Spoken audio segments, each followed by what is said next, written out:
GOP seizes on Pelosi's position on impeachment.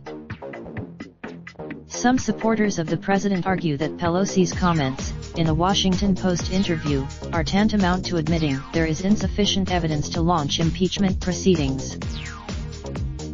Other pro-Trump voices give Pelosi grudging praise for as they see it acknowledging the political reality that an impeachment effort could easily backfire on Democrats, much as the GOP drive against then-President Clinton harmed congressional Republicans in the 1990s. Another Trump supporter, Brad Blakeman, picked up on Pelosi's comment to the Post that impeachment would divide the country and when the fact that Pelosi's words were met with such a warm welcome from pro-Trump quarters will only add to Democratic unease.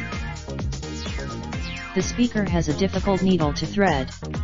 Firebrand members, more moderate and pragmatic figures, including most of the congressional leadership, have been leery of impeachment proceedings, in part out of fears that such an effort would play badly with centrist voters. In particular, there are worries that Democrats could be painted as trying to defeat Trump out of a sense of vengeance, having failed to do so at the ballot box in 2016.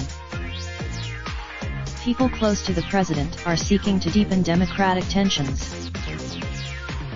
Kayleigh McEnany, the national press secretary for Trump's 2020 re-election bid, released a statement Tuesday pressing Democrats to say if they agree. Pelosi's remarks left room for interpretation, however. She was clear: impeachment.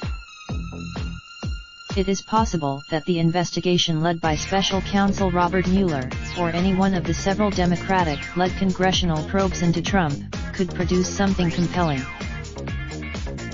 Pelosi could also be playing her own political games, telegraphing reluctance now, only as a pretext to making a stronger case for impeachment later. Meanwhile, other voices in her conference keep pushing for a harder line. Republic. Al Green detects the left's biggest news star, Republic. Alexandria. Instead, Ocasio-Cortez said, if.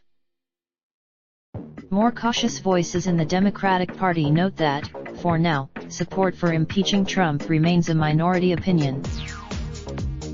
In a Monmouth University poll survey conducted between March 1 and March 4, adults were asked whether Trump should be impeached. A Quinnipiac University poll conducted among registered voters on the same dates produced a wider gap, even though it only asked whether Congress should begin. It found 35% in favor and 59% opposed, a finding virtually unchanged from the last time Quinnipiac polled that question, roughly 3 months before. Independent observers also question whether an impeachment effort risks complicating Democratic efforts to win back the White House in 2020, not only because it could provoke a backlash but also because it could suck up so much of the available political oxygen. If. Referring to the divisions within the Democratic Party, Reher added, it's. In this respect, at least, Republicans believe time is on their side. Blakeman, the Bush administration veteran, argued that the closer the 2020 election looms, the less plausible it becomes for Democrats to try to impeach Trump. They. Raindrop, drop top, top smoking, no cooking the hot pot. Fucking on your bitch, yeah, that. Looking up, open the park pot.